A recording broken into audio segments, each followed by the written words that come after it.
Somewhere a phone buzzes and your heart jumps before you even look at it. Your palms get slightly sweaty. Your chest tightens for half a second over a text message. That reaction wasn't built for texts. It was built 50,000 years ago for something that could actually kill you. And here's the strange part. Nobody ever updated it. Your body is running code that's older than cities, older than farming, older than writing itself. You live in a world of Wi-Fi and traffic lights and grocery stores stacked with food, but your body never got the memo. It still thinks it's 50,000 BC. Back then, humans lived in small moving groups. No stored food, no safety net, no calling for help if something went wrong out there. Every single day was a survival test. Fail one test badly enough, and there simply was no next day for you. So the body developed shortcuts. Fast ones, automatic ones, shortcuts that didn't wait around for you to sit and think things through. See something move in the grass, panic first, ask questions later. That shortcut saved lives. The humans who hesitated, who calmly weighed the options, often didn't get a second chance to weigh anything ever again. The nervous ones survived. The calm, slow to react ones sometimes didn't make it. So over thousands of generations, nervous won, jumpy won, quick to panic won the long game. That's the version of human that eventually got passed down to you. But here's the problem. That system never learned the difference between a lion and a deadline. To your body, stress is stress. Threat is threat. It doesn't read context. It doesn't check your calendar first. Your boss sends a short, blunt email. Your body doesn't know that's not a predator. It just knows something feels off, and it hits the alarm anyway. Heart rate up, muscles tight, mind racing through worst-case scenarios you haven't even confirmed are real. The exact same reaction your ancestor had, staring at rustling grass on the open savanna, waiting to see what stepped out of it. Except you can't run from an email. You can't fight a notification, so the alarm just sits there, buzzing under your skin, with nowhere to go and nothing to fight. That's one glitch, but it gets weirder from here. Ancient humans almost never had extra food lying around. Meals were rare wins, not guarantees. Some days you ate well, some days you simply didn't eat at all. So the brain built in a reward system, a strong one. Eating something sweet or fatty used to mean survival. It used to mean, congratulations, you might actually live another week. The brain rewarded that behavior hard, with a real hit of pleasure, so you'd remember to chase it again the next time you found it. Made sense back then. Sugar was rare. Fat was rare. You had to actively work, sometimes for hours, just to find enough of either. Now sugar is everywhere. It's in your coffee, your bread, sauces you didn't even know had it hiding inside them. But the ancient reward system is still running the exact same program it always has. Still screaming, yes, more, that's good for you, keep going.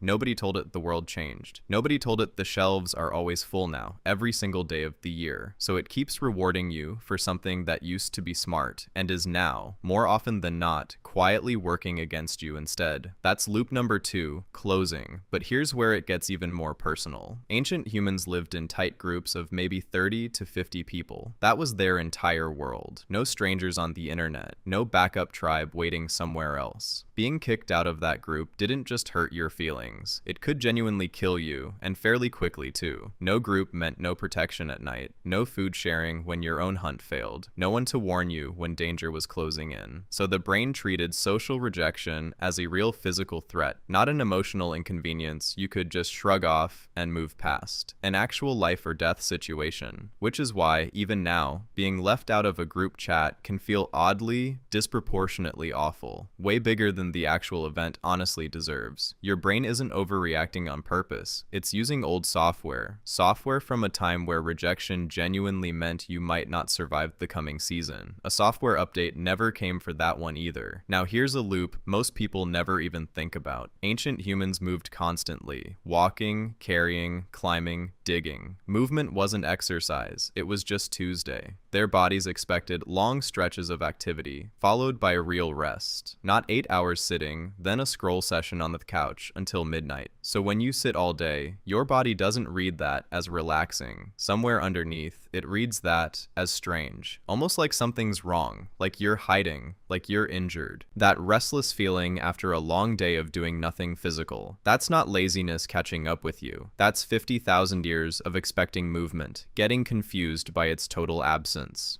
So here's the bigger question. If your body is stuck running 50,000-year-old code, why hasn't evolution just fixed it by now? We've had plenty of time, surely. Except we haven't. Not even close. Evolution doesn't work fast. It works in slow generations. Tiny tweaks, small nudges, stretched across thousands and thousands of years. It has no concept of urgency at all. 50,000 years sounds like a lot to us. To evolution, it's barely a blink. Not even a full page in a very, very long book. Now compare that to how fast modern life actually changed. Phones, cities, processed food, constant connection to millions of strangers at once. That's not thousands of years old. That's a few hundred years. In some cases, just a few decades. On an evolutionary timescale, that's nothing. That's less than nothing. Your body simply hasn't caught up. It can't. Not yet. Maybe not for a very, very long time still to come. So every single day, you're walking around as a 50,000-year-old survival machine, dropped into a world it was never designed to handle. That's not a flaw in you specifically. That's not weakness, and it's definitely not something broken only in your case. You didn't choose the mismatch. You just happened to be born into it, exactly like everyone else alive right now, reading this or listening to it. And once you actually see it, you start noticing it everywhere you look. The stress that spikes over something objectively small, the craving that hits you out of nowhere for something you don't even really want anymore, the sharp little sting of being left out of something minor and forgettable, the restlessness after sitting too long that you can't quite name or explain. None of that is your body malfunctioning. It's your body doing exactly what it was built to do, step by step,